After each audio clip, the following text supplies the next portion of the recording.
بسم اللہ الرحمن الرحیم نحمده ونصلی ونسلم علی حبیبہ الکریم الامین العزیز الرؤوف الرحیم اما بعد فاعوذ باللہ من الشیطان الرجیم بسم اللہ الرحمن الرحیم لم یطمثہن انس قبلہم ولا جان فبأی آلاء ربکما تکذبان صدق اللہ العظیم الصلاۃ والسلام علیک وعلی آلک واصحابک واہل بیتک یا رسول اللہ صلی اللہ تعالی علیہ وسلم۔ تفسیر الجیلانی کا 5واں حصہ ختم ہونے کے قریب ایک سورہ اور ہے سورہ واقعہ، اس میں ہے سورہ واقعہ اس میں ہے، پھر اس کے بعد 2 جلد ہو جائے گی انشاءاللہ، تیسری جلد میں ہم لوگ شریک ہوں گے۔ چند آیت کریمہ ہے، آج مکمل کر لیتے ہیں۔ اصل آج مکمل کرنے کی ایک وجہ یہ ہے، دیکھیے آج اردو 12 ہے، 12 ہے، ہاں اردو کی 12 تاریخ ہے، عربی کی 12 تاریخ ہے اور نومبر کی 2 ہے۔ تو کل جو ہے چونکہ 13 لگ گئی اس میں، تو ہم آج کی اس عظیم الشان رات میں 13 تیزی کا جو تصور ہے اس حوالے سے ہم اس کو بابرکت بنانا چاہتے ہیں۔ دیکھیے بلائیں یقین نازل ہوتی ہیں، عقیدہ نہ رکھنا الگ چیز ہے، کیونکہ اللہ تعالیٰ نے بیماری کو بھی نازل کیا اور دوا کو بھی نازل کیا، دونوں اسی کی طرف سے۔ بس شفا دینے والا یہ اسی وقت تصور ہے جبکہ بیماری ہو، شفا کا پہلو اسی وقت ہوگا نا، نیگیٹو کا پہلو پازیٹیو کے ساتھ ہوتا نا، صرف پازیٹیو تو نہیں ہوتا۔ ایسے ہی بیماریاں، بلائیں، مصیبتیں، حوادثات، یہ ساری چیزیں ہیں اپنی جگہ پر۔ یہ اور بات ہے کہ ہم اللہ کی طاقت کے سامنے ان چیزوں کا لحاظ نہیں کرتے اور یہ سمجھتے ہیں کہ اللہ پاک بہت بڑا ہے، اللہ کے سامنے ہر چیز بیچ ہے۔ تو آج جو ہم 13 کی تاریخ کو بابرکت بنانا چاہیں سورہ رحمان سے، کیونکہ یہ سورہ رحمان کے حوالے سے ایک اور بات سنے تھے آپ کہ جب کفار نے، کیونکہ بلاؤں کا تصور کیا ہے، کفریہ ہے، شرکیہ، یہی سب تو تصور ہے، ایمانی تصور نہیں۔ اور سورہ رحمان اسی حوالے سے نازل ہوا کہ سجدہ کرنے کہا گیا تھا کہ رحمان کو سجدہ کرو، تو اللہ پاک مطلب کفاروں نے کہا کہ ہم رحمان کو جانتے ہی نہیں، تو اللہ پاک نے یہ سورہ نازل کیا تھا، سورہ نازل کیا۔ اس کا مطلب یہ کہ آج کی عظیم الشان رات میں جو بلائیں نازل ہونے والی ہو، ان بلاؤں کو اللہ دور کر دے سورہ رحمان کے نازل ہونے کے کرم سے، رحم سے، سورہ رحمان برکتوں سے۔ تو چند آیت میں نے صرف رکھا اس لیے بس یہ کہ آیت نمبر 74 سے ہے اور 74 سے 78 تک، یعنی 4 آیت ہیں اور اس کا ترجمہ ہے صرف۔ جو ایکسٹرا 2 جنتیں جو ملنے والی ہیں، اللہ کی بارگاہ میں کھڑے ہونے والے کا جو خوف رکھتے ہیں، کھڑے ہونے کا جو خوف رکھتے ہیں، ان لوگوں کو انہی میں سے حور مقصورات فی الخیام، کل پڑھے تھے کہ ایسے خیمہ میں رہنے والی اور حوریں ہوں گی جن حوروں کو، خیمہ میں رہنے والی مطلب یہ کہ اپنے کسی اور کی طرف دیکھنے والی بھی نہیں، جانے والی بھی نہیں، ایسا ایک خاص خیمے میں رہنے والی پردہ نشین عورت، یہ جملہ تھا۔ فَبِأَيِّ آلَاءِ رَبِّكُمَا تُكَذِّبَانِ۔ اس کے بعد کہا لَمْ يَطْمِثْهُنَّ إِنسٌ قَبْلَهُمْ وَلَا جَانٌ۔ اس کو بھی، ان عورتوں کو بھی، ان حوروں کو بھی اللہ تعالیٰ فرماتا ہے کسی انسان نے ان سے پہلے اور نہ ان کے بعد کوئی چھوئے گا اور نہ چھوا ہے۔ اس کی بھی شان ہے، ایک تو چھوا بھی نہیں ہے، دیکھا بھی نہیں ہے، اور ایک یہ کہ ان کے پاس آنے کے بعد کسی اور کے پاس جا بھی نہیں سکتی، یہ نعمت کنٹینیوٹی نعمت کی، یہ ہے ایسا۔ انما ہی مقصورۃ علی اعمال کل منہم بلا شرکت، کوئی شراکت نہیں ہوگی۔ نعمتوں میں ایکولی نظر آ سکتی ہے، کھانے پینے کے معاملے میں ان کو بھی، لیکن حوروں کے معاملے میں اللہ پاک جس کو دے دے گا وہ اسی کی ہوگی، اس سے پہلے کسی کی نہ، اس کے بعد بھی کسی کی نہیں۔ واہ! ایک صحیح شوہر کے لیے صحیح بیوی یہی ہے کہ وہ کسی سے اور پیار نہ کرے، کسی سے اس کا کوئی چکر نہ ہو، کسی کو وہ دیکھے نہیں محبت کی نگاہ سے، اپنی محبت کی سارا ممتاز محل اپنے شوہر کو سمجھے، سارا، یہ سب سے اہم ہے۔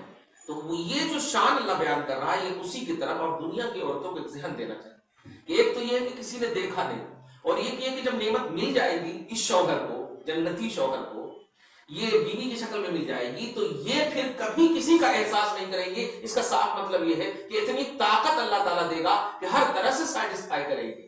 یہی مطلب ہر طرح سے مطمئن کریں گے. واہ. کیونکہ عموماً عورتیں دو چیز سے دوسرے کی طرف رخ کرتی ہیں. ایک تو فائنینس کا مسئلہ اور ایک پرسنلی جسم کا مسئلہ. یہ دو طرح سے عورتیں دوسرے کی طرف رخ کرتی ہیں. فائنینس کی وجہ سے ارے ان کے پاس کچھ نہیں ہے کھانے کا, یا یہ مطلب یہ کہ طاقتور نہیں ہے, مرد نامرد ہے, دو ہی چیز ہوتی.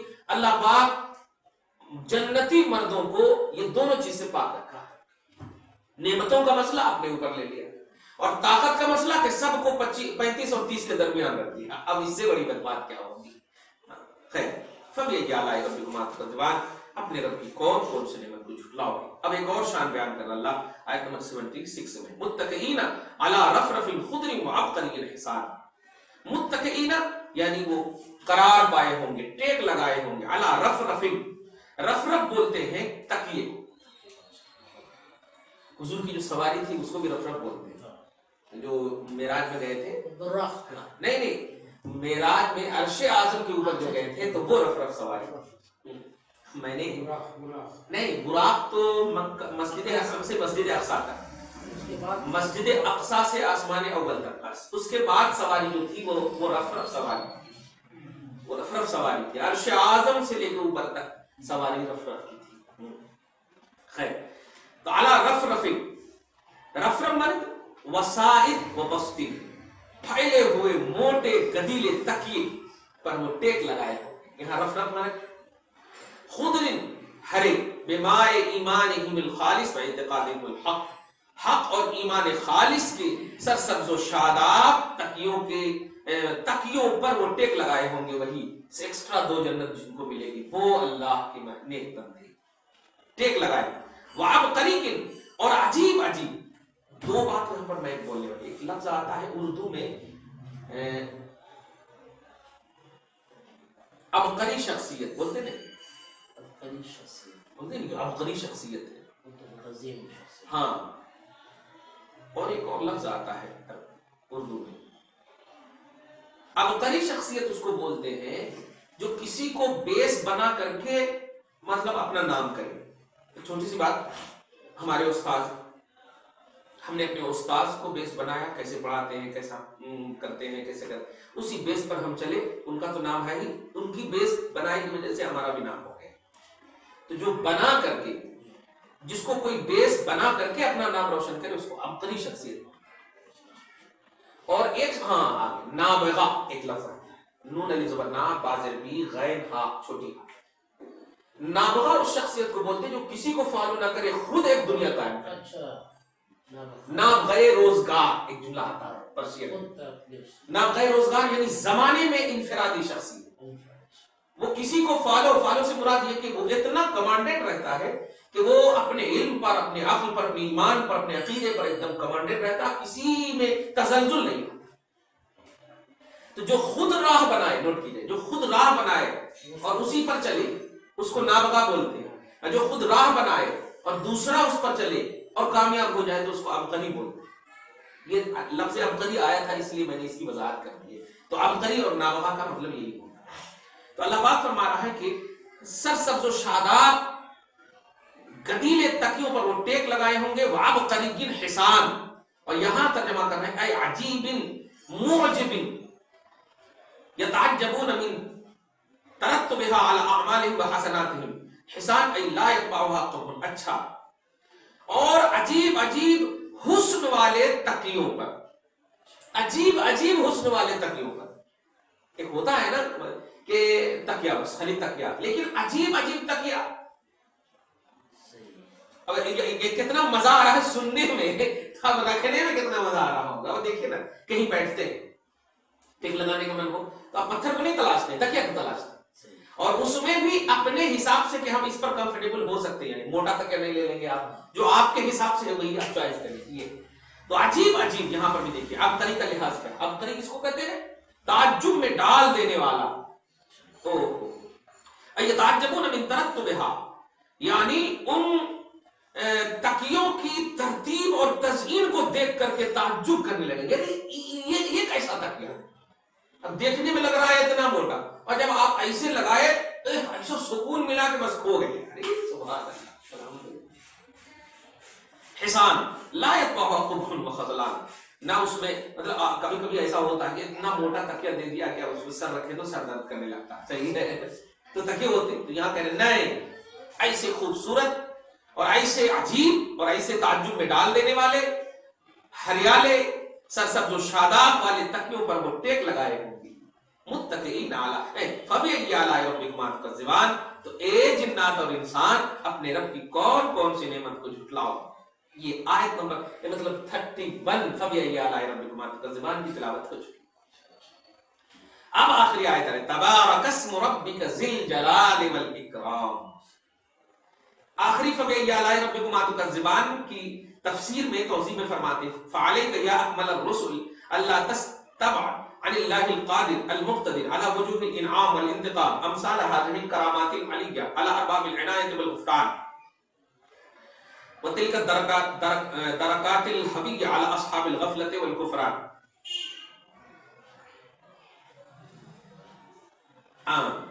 میرے حبیب آپ جو تبلیغ فرما رہے ہیں اور تبلیغ فرمانے والے آپ ہیں اور جو آپ کے مخاطب ہیں وہ لوگ اگر آپ کو نہیں بھی مان رہے ہیں تو آپ ٹینشن میں مت لیجیے. میں نے اتنی نعمتیں دی ہیں اور اتنا ڈیٹیل کروا دی ہیں آپ کی زبان سے کہ اب جو ہے ان کو مانے بغیر چارہ ہی نہیں ہے.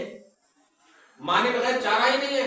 اس لیے آپ پر لازم یہ ہے کہ اللہ قادر مطلق سے ان انعامات اور ان کرامات کو اہل کرامات اور اہل عمل صالح اور اہل تقوی پر جو اللہ انعام کرنے والا ہے ان سے آپ بعید آپ نہ سمجھیے بس میرے لیے یہی کافی ہے. ارے باپ رے باپ، نہیں سمجھے. یعنی اللہ پاک یہ کہنا چاہ رہا ہے کہ میرے حبیب آپ کو جو میں نے یہ بتائے ہیں آپ کے ذریعے سے جو میں بتا رہا ہوں آپ کمفرٹیبل ہیں، آپ ایک دم یقین رکھتے ہیں نا، بس میرے لیے یہی کافی ہے. پوری دنیا نہ مانے مجھے کوئی ضرورت نہیں. کمال ہے. آپ یقین رکھیے کہ میں ارباب عنایت اور جو بخشے جانے والے بندے ہیں اور جو خوف رکھنے والے بندے مومن ہیں ہم ان کو یہ دیں گے. آپ یہ یقین رکھیے اور آپ کا یقین ہی ہمارے لیے کافی ہے. مانیں گی تو ہم ان کو بھی دیں گے، ان قوم کو بھی دیں گے. نہیں مانیں گی تو آپ بس یقین رکھیے ہم بس یہی کافی. رسول پاک پر بھروسہ ہے خدا. کیوں اس کی علت آخری آیت میں کیوں ایسا کہہ رہا ہے اللہ؟ اس تبارک قسم ربک ذی الجلال والاکرام. باپ رے باپ، اس کی تفسیر دیکھیے. اس تبارک ای جل و تعاظم و تعالی. اللہ عز و جل بولتے ہیں نا تو جلہ یہ ورب کا صیغہ ہے پاسٹ سنٹینس ہے. جلہ جلیل عزت جلیل القدر بولتے ہیں. تبارک یعنی اللہ برکت والی ذات ہے. کیوں اللہ تعالیٰ کہہ رہا آپ کو ایسا انعام دے سکتا ہے، دینے پر وہ قادر ہے. مومن کو مخلص کو کیوں کہہ رہا ہے اللہ تعالیٰ؟ کیوں؟ اس لیے کہ وہی بلند ہے، وہی عظمت والا ہے، وہی جلیل ہے. اسم ربک ای عموم اسماء مربیک. آپ کی تربیت دینے والوں کے جو نام ہیں جتنے بھی نام ہیں وہ سب بہت بلند ہیں. کوئی مجھے رحمان کہہ کے پکارے کامیاب، رحیم کہہ کے پکارے کامیاب، عزیز کہہ کے پکارے کامیاب. پکارے تو صحیح میرے کسی بھی نام کو لے کر کے. کسی بھی نام کو، میرا سب نام بلند ہے. تبارک اسم ربک. آپ کا وہ رب جو آپ کو تربیت خاص میں رکھا اور تربیت خاص دے کر کے آپ کو بھیجا. یا اکمل الرسل محیط لعموم المراتب والمقامات. سارے مرتبے، ساری مذمتوں، ساری عظمتوں اور مقامات کو گھیرے ہوا ہے، یہاں تک کہ کوئی اس کی انتہا کر سکے یا کوئی انتہا اور ختم ہونے کا وصف بیان کر سکے نہیں کر سکتا. اس کی کوئی نہایت نہیں ہے. رحیم بھی پکارو گے ملے گا اتنا ہی تمہیں جتنا چاہیے. رحمان پکارو گے ملے گا اتنا ہی تمہیں جتنا چاہیے. عزیز پکارو ملے گا اتنا ہی تمہیں جتنا چاہیے. ایسا نہیں کہ رحمان پکارے تو تمہیں آج جتنا ملا اور رحیم پکارے تو زیادہ ملا تو رحمان میں کمی نظر آئے یا رحیم میں کمی. ایسا نہیں ہے. اللہ کے جس بھی نام سے پکارو گے اس کی عطا کی کوئی انتہا نہیں، وہ دے دے گا. ذل جلال، جلال والا، عظمت والا، کبریائی والا. والاکرام الغالب علی عموم الانتقام، بدلہ لینے پر وہی غالب ہے. ذل جمال القادر المقتدر علی وجوب الاکرام والانعام. اور جمال جلال مطلب بدلہ لینے والا وہی ہے، اور اکرام مطلب نعمتیں دینے والا، قدرت دینے والا، انعام اکرام سے نوازنے والا وہی۔ یہ ہو گئی آخری آیت کریمہ کا درس۔ اب آخری میں غوث پاک اس سلسلے میں کیا کہتے ہیں؟ خاتمۃ السورہ علیک ایھا العارف المتحقق بعظمت الحق وجلالہ المتعطش بزلال وصالہ الا تعظم في مطلق احوالك الى الكذب والانكار بالنسبه الى الله، ولا تنسب الحوادث الجاريه في عموم الاقطار والاطوار الا الى الملك الجبار العزيز الغفار ذي العظمه وكمال الاقتدار لاصناف الانعام والافضال وانواع العذاب والنكال، فلك ان تلازم على شكر نعمه واداء حقوق كرمه في عموم الاحوال، واياك الغفله عن الله والاشتغال الى ما سواه، وكن في عموم اوقاتك وحالاتك بين يدي الله بين الخوف والرجاء، ولا تيأس من روح الله انه لا يأس من روح الله الا القوم الخاسرون۔ دو بات جو اس میں انہوں نے کہی ہے، بس دو بات پر ہم دعا کرتے ہیں۔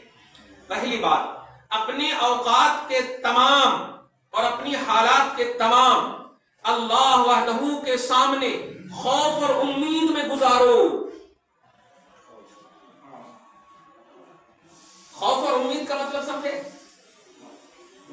ہاں، اللہ کا خوف واہ، یہ کلام ہے، واہ، آدمی تو کل ملتا ہے۔ سبحان اللہ۔ خوف، اس کو اور کہو، خوف عذاب کا، امید رحمت کی، امید رحمت کی، اس درمیان گزارو۔ غوث کہہ رہے ولا تیأس من روح اللہ، اور اللہ کی رحمت سے مایوس نہ ہو۔ انہ لا یئس من روح اللہ الا القوم الخاسرون، اس لیے کہ گھاٹے میں رہنے والی قوم ہی اللہ کی رحمت سے مایوس ہوتی ہے۔ مایوس ہو گیا تو گھاٹے میں گیا۔ گھاٹے میں گیا۔ غوث پاک جو آخر میں کہ جعلنا اللہ من زمرۃ الخائفین من بطشہ، اللہ کی گرفت سے ڈرنے والوں کے زمرے میں اللہ تعالی ہمیں شامل فرما۔ غوث کہہ رہے ہیں الراجین من عفوہ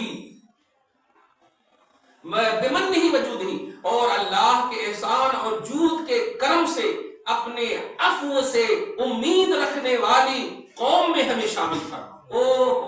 وہی دیکھیے، امید رکھنے والا، تیرے عفو کی امید ہے ہمیں مولا، اور تیرے گرفت کا خوف ہے ہمیں مولا۔ ایسے ہی دو پہلو میں ہم سب کو بھی اللہ تعالیٰ بس غوث پاک کی اس عظیم دعا کے وسیلے سے ہم بھی دعا کرتے ہیں، مولا ہم سب کو بھی ایسے ہی ایمان نصیب فرما، تیری گرفت سے ہم ڈرے مولا، تیرے عفو اور تیری کرم، تیرے احسان اور فضل کی امید لے کر جیے مولا۔ جب تک زندہ رکھ اسی تصور میں رکھ، ہمارے ایمان کی یہی دو کڑی خوف الہ اور امید رحمت میں گزارنے کی توفیق نصیب فرما۔ گھر بار میں آل اولاد میں برکتیں عطا فرما، پریشان حالی کو دور فرما، مشکلات کو حل فرما، آرزوؤں کی تکمیل فرما، دعاؤں کو قبول فرما۔ وصلی اللہ تعالی علی خیر خلق محمد وآلہ واصحابہ اجمعین برحمتک یا ارحم